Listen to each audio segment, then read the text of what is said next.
bonjour à tous. SNK est l'œuvre de la décennie. Plus besoin de présenter ce manga au grand public tellement il casse les codes traditionnels du shonen. Néanmoins, quelque chose nous tracasse.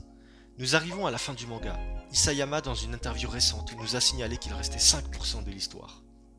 Je me suis alors empressé de regarder combien de chapitres pouvait-il rester par rapport au tome classique et à l'édition colossale. Si Isayama respecte son quota de chapitres habituels, l'attaque des titans se finira au chapitre 134, concluant le tome 33 et le tome 11 de l'édition colossale. Si vous ne l'aviez pas encore compris, dans cette vidéo, nous parlerons de ma prédiction, ou plutôt mes prédictions sur le chapitre 130.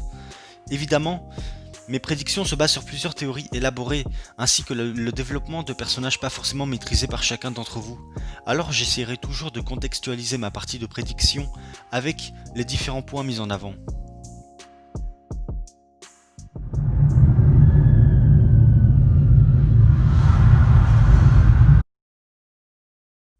À l'heure où je tourne la vidéo, le chapitre 130 n'est pas encore sorti.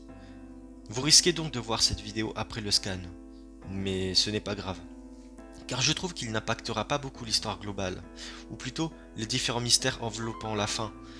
Je risque très certainement de me tromper car la fin du 129 ne nous a pas donné d'indice précis sur la suite de l'épopée, mis à part leur direction. En effet, l'Alliance souhaite se rendre à Odia, une ville située au sud de Mar. Le chapitre commence avec le point de vue d'Emar, notamment du côté de Monsieur Leonhardt, le père adoptif d'Annie. Je ne sais pas si vous vous en rappelez, mais dans le chapitre 125, nous nous étions arrêtés en plein conflit avec ce dernier. En effet, les Eldiens du continent ayant eux aussi reçu le message des reines, commencent à paniquer puisqu'ils ne sont pas protégés du grand terrassement. Signalant donc les autorités Mar, ces derniers ne pouvant à peine y croire préfèrent sous-entendre à un mensonge général visant simplement les Eldiens à se rebeller. Monsieur Leonhardt, ancien combattant d'arts martiaux, ne réussit pas à convaincre les gardes Mar, qui eux-mêmes décident alors de procéder à une exécution. Mais le père du titan féminin ne se laisse pas faire et décide de contre-attaquer en déviant l'arme ennemie. Nous n'en savions pas plus et je pense qu'il est grand temps de savoir la suite de cette sous-intrigue. Nous connaissons déjà des éléments à Liberio qui pourraient nous donner un indice sur la sous-intrigue de la future rébellion eldienne. En effet, Grisha, le père d'Eren, lors de son enfance, est sorti de l'enceinte du camp eldien avec sa sœur pour se diriger vers la piste d'atterrissage du Zeppelin, qui n'est pas très loin de leur lieu de résidence. On se doute très certainement que ce hangar ne sera pas laissé de côté. Si Isayama a décidé de le placer tout près du camp eldien, c'est pour qu'il soit utile dans l'avenir. Je pense que Monsieur Leonhardt ainsi que quelques survivants de l'attaque, dont la famille Brown, grimperont le portail et se dirigeront vers le hangar du dirigeable, souhaitant évidemment éviter le grand terrassement qui approche à grands pas. On retourne à présent sur le point de vue de l'Alliance. En effet, à la fin du chapitre 129, nos héros nous ont quittés à bord du bateau, se dirigeant alors vers la cité de Dia pour préparer l'hydravion sur place. Je soupçonne que la mort très récente de Théomagat n'ait pas affecté l'Alliance, notamment la partie Mar. En effet, rien qu'à la fin du dernier chapitre, Pieck et Gabi étaient en pleurs, venant de perdre l'homme qui les a entraînés depuis petits. Elles ont grandi avec lui. L'autre côté de l'Alliance est tout aussi déboussolé de la mort du maréchal, venant de s'excuser auprès d'eux il y a quelques minutes de son comportement. Ce n'est pas tout. Hansi, ayant vu le train ennemi exploser, pendant la bataille du port, se rend compte qu'il n'était pas tout seul, que quelqu'un était venu leur prêter main forte.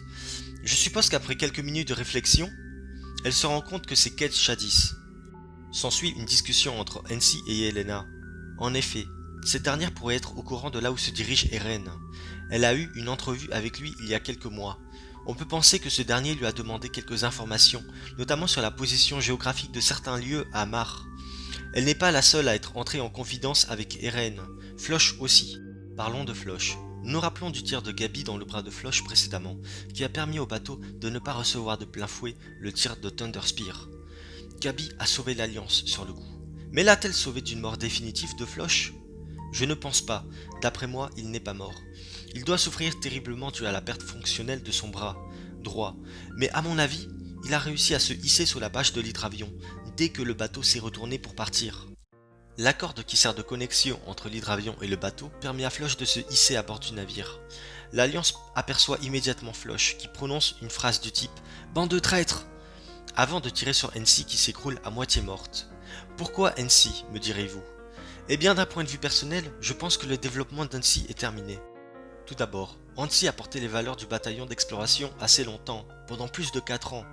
Nous apprenons dans le manga que hiérarchiquement, le successeur après Hanji serait Levi, et comme nous savons à quel point le développement de Levi touche le néant depuis ces derniers temps, on est en droit de se poser des questions sur son rôle dans l'avenir. De plus, on a vu que dans quelques planches du 127, se trouvaient derrière Hansi des fantômes, ou du moins des cadavres de tous les morts qui ont permis au bataillon d'exploration d'être ce qu'il est aujourd'hui. Ce sont les mêmes cadavres qu'on retrouve sous les pieds d'Erwin, peu avant sa mort. On peut donc en déduire que la survie d'Hansi, encore longtemps, est très peu probable. Beaucoup comme moi pensaient qu'elle allait mourir au chapitre 129. Est-ce que le chapitre 130 n'est-il pas le bon moment? Je pense que oui, et cela arrêtera de faire de l'ombre à des personnes importantes, comme Levi ou même Peak, qui disposent, rappelons-le, d'une grande sagacité. Beaucoup se penchent à dire que c'est Jean plutôt qui va mourir. Je ne suis pas de cet avis car d'après moi, il a encore un rôle à jouer dans le futur des SNK, mais on y reviendra plus tard. Cependant, je suis plutôt d'accord pour dire que c'est Jean qui tuera peu de temps après Floch. En effet, il n'est pas question de tuer Floch à la seconde où celui-ci tire sur Hansi. Il dispose de beaucoup d'informations concernant la localisation des reines. Ainsi l'Alliance réussira à lui faire sortir des mots de sa bouche. Jean décide, quelques secondes après, de tirer une balle dans la tête, avant de le jeter à l'eau. Hansi succomba de ses blessures. Jean est totalement bouleversé de la mort d'Hansi. Pourquoi Jean? Il existe un très gros parallélisme entre Jean et Floch. Simplement leurs idéaux ont divergé au bout d'un moment. Ils ont, je pense, la même expérience du combat. Ils feraient l'un comme l'autre de très bons commandants. Ils sont très francs. Ils n'ont jamais hésité à dire ce qu'ils pensent. Alors, il serait pertinent de voir Jean tirer le coup fatal sur Floch.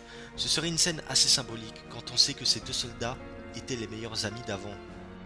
Retour sur Yelena, qui confirmera les dires de Floch. Je n'ai aucune idée à l'heure actuelle de la direction des reines, mais je penserais à dire qu'il se dirige vers Revelio, qui se situe peut-être dans notre monde au Caire. Je vous fais le topo de pourquoi je pense ça. La ville du Caire se trouve au bord d'un fleuve, à côté d'un massif montagneux, tout comme le port d'où venait l'explosion du colossal d'Armin. Odia se situe sur son chemin, puisque l'hydravion peut y accéder facilement via le golfe et la mer Rouge.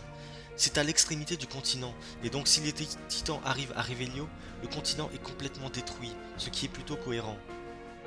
Parenthèse fermée, on retourne sur Levi, qui se mettra en avant et portera sur ses épaules le commandement du bataillon d'exploration, si on considère bien entendu que le bataillon d'exploration existe encore. Si je parlais d'un flashback de Monsieur Léonard en début de chapitre, ce n'est pas anodin. D'après moi, une fois le Zeppelin pris par le groupe de rébellion eldien, il se dirigera vers l'île du Paradis, le seul endroit sûr de ne pas être terrassé. Mais en chemin, ils apercevront le navire de l'Alliance. Étrange coïncidence, n'est-ce pas? Pas tellement. Pour moi, un gros souci se pose actuellement.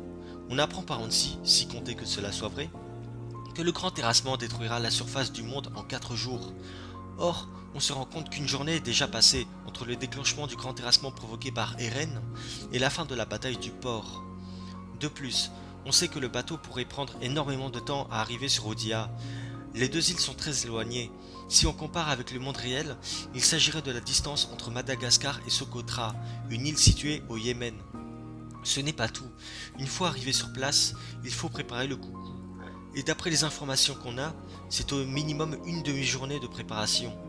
Avec tous ces renseignements, on est en droit de se poser la question de si l'Alliance réussira ou non à préparer l'hydravion, ou même atteindre l'île avant que les titans colossaux déboulent dessus.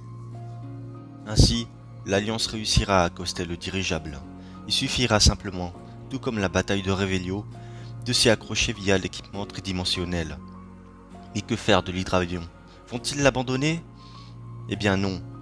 J'ai fait quelques recherches et j'ai trouvé qu'il existe un type de zeppelin permettant d'accrocher un hydravion grâce à un crochet d'amarrage. J'espère qu'on aura le droit à ça. Ça serait vraiment original et surprenant que l'Alliance passe du bateau à un dirigeable tout en conservant l'hydravion. Cela permettra aussi à Annie de revoir son père assez tôt, avant par exemple une future mort. En effet, je pense que ce serait le bon moment pour les retrouvailles. Mais quid d'Annie? Restera-t-elle avec l'Alliance malgré son objectif accompli, revoir son père? Je pense que oui. Elle aura finalement trouvé en eux des compagnons d'armes, et son père la forcera à devoir sauver l'humanité. Nous arrivons à la fin du chapitre. Il s'agira d'une vue sur le Zeppelin, arrivant face à la cité d'Odia. I'm crying.